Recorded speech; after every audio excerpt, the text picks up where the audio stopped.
નવા વર્ષના ટેકાના ભાવ સરકારે જાહેર કરી દીધા છે અને આ ટેકાના ભાવમાં જાહેર કરતી વખતે સરકારે એક વસ્તુનું ધ્યાન રાખ્યું છે કે ઉત્પાદન જે ખર્ચ હતો એના ખર્ચના 50% નફો મળે એ રીતનો સરકારે ભાવ નક્કી કરવાની વાત કરી છે. જે દર વર્ષે ખેડૂતોની માંગ હતી કે ભાઈ પડતરથી દોઢ ગણા ભાવ મળે. તો ક્યાંક ને ક્યાંક સરકારે થોડું ઘણું એનું ધ્યાન રાખ્યું છે અને વન બાય વન આપણે મોંઘવારી અને ખેતી ખર્ચને આધારે સરકારે જે ભાવ નક્કી કર્યા છે એનો આજની આ વિડીયોની અંદર આપણે ચર્ચા કરવાની છે. તો મિત્રો નમસ્કાર મિત્રો, હું છું પ્રોફેસર ભાર્ગવ અને શરૂઆત કરીએ આજના વિડીયોની. તો મુખ્ય જે પાકો જે છે સૂર્યમુખી, કપાસ, તલ, મગફળી, સોયાબીન, મકાઈ, બાજરી અને જે દાળના જે પાકો છે કે તુવેર, મગ અને અડદ જે છે એના સરકારે ભાવ નક્કી કર્યા છે. સૌથી વધારે જે ભાવ વધારો છે એ સૂર્યમુખીના પાકમાં આપેલો છે.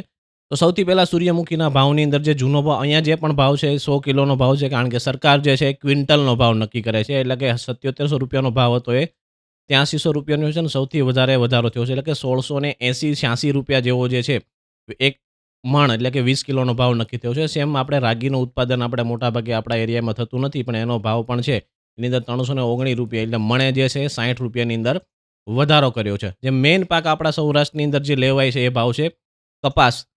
અને કપાસના પાકની અંદર જે જૂનો ભાવ હતો ₹7710 એ વધારીને ₹8267 કરવામાં આવ્યો છે. એટલે કે ઓલમોસ્ટ ₹1670 ની આજુબાજુનો જે ભાવ છે એ નક્કી થયો છે. અને ગયા વર્ષ કરતાં ₹557, એટલે કે મણની અંદર મણે ₹114 જેવો છે એ વધારો થયો છે. અને આની અંદર જે લોંગ સ્ટેપલ, એટલે કે લાંબા રેસાના ભાવ છે એની અંદર એનાથી પણ વધારે નવો ભાવ નક્કી થયો છે. એમાં જે આ ટૂંકા રેસા છે એની કરતાં લાંબા રેસાના ભાવની અંદર ₹400 નો બીજો વધારો થયો છે. એટલે કે મણે એની અંદર પણ જે છે ₹80 જેવો બીજો એક્સ્ટ્રા વધારો થયો છે મિત્રો.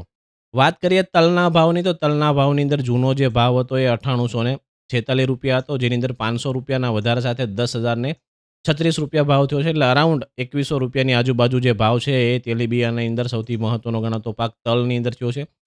એની પછીની વાત કરીએ કે તેલીબિયાંમાં ગુજરાતમાં સૌથી વધારે જો કોઈ ઉત્પાદન થતું હોય તો મિત્રો મગફળી છે અને ગુજરાતના ખેડૂતો માટે મગફળીનો સૌથી મહત્વપૂર્ણ નિર્ણય લેવાયો છે કે જેની અંદર જૂનો ભાવ આપણે ₹7263 હતો, એટલે કે ₹1438 ની અંદર જે ભાવ જતો હતો એની જગ્યાએ ₹7517 કરવામાં આવ્યો છે. એટલે કે ₹250 વધારો છે. એક મણે જોવા જઈએ તો ₹50 જેવો વધારો થયો છે. અહીંયા 1507 થી 8 જેવો જે ભાવ છે એ નક્કી થયો છે. એટલે કે ₹1500 જે ભાવ છે એ મિનિમમ તમને મગફળીની અંદર મળવાનો છે. સોયાબીનના ભાવની વાત કરીએ તો ₹53 ની સામે ₹380 વધારો થઈને ₹5708 100 કિલોનો, એટલે કે ભાઈ 20 કિલો એ જોવા જઈએ તો આપણે ઓલમોસ્ટ ₹1100 ની ઉપરનો જે ભાવ છે એ ભાવ અહીંયા નક્કી થયો છે. આ મુખ્ય તેલીબિયાંના પાકના જે ભાવ વધવાનું કારણ છે એનું સરકાર એક જ છે કે તે ખાદ્ય તેલ જે છે એની આયાત ઘટાડવાનું અને દેશને આત્મનિર્ભર બનાવવા માટેના આ ભાવ સરકારે નક્કી કરેલા છે. ધાન્ય પાકો એટલે કે મકાઈ, જુવાર અને બાજરીની વાત કરીએ તો મકાઈની અંદર કોઈ પણ મોટો વધારો થયો નથી, માત્ર ₹10 વધારો થયો છે. બાજરી અને જુવારની અંદર ઘણો એવો વધારો થયો છે. અને બાજરી અને મકાઈના ખેડૂતોને ઉત્પાદન ખર્ચ ઉપર સૌથી વધુ 56%, જે 50%નો રેશિયો હતો એ બાકીના પાકમાં સરકાર એવું નક્કી કર્યું હતું કે ઉત્પાદન ખર્ચના 50% જે છે એ નફો મળવો જોઈએ. એની જગ્યાએ અહીંયા જે છે બાજરી અને જુવારની અંદર, મકાઈની અંદર 56% જે વધારો છે નફાની અંદર થાય એ રીતે સરકારે ભાવનું અહીંયા નક્કી કર્યું છે. દાળના પાક એટલે કે ભાઈ અડદની દાળ છે, તુવેરની દાળ છે અને મગ દાળ જે છે, મગની જે ભાવ છે એની અંદર સરકારે મગની અંદર કોઈ પણ ખાસ વધારો કર્યો નથી, માત્ર ₹12નો વધારો કર્યો છે.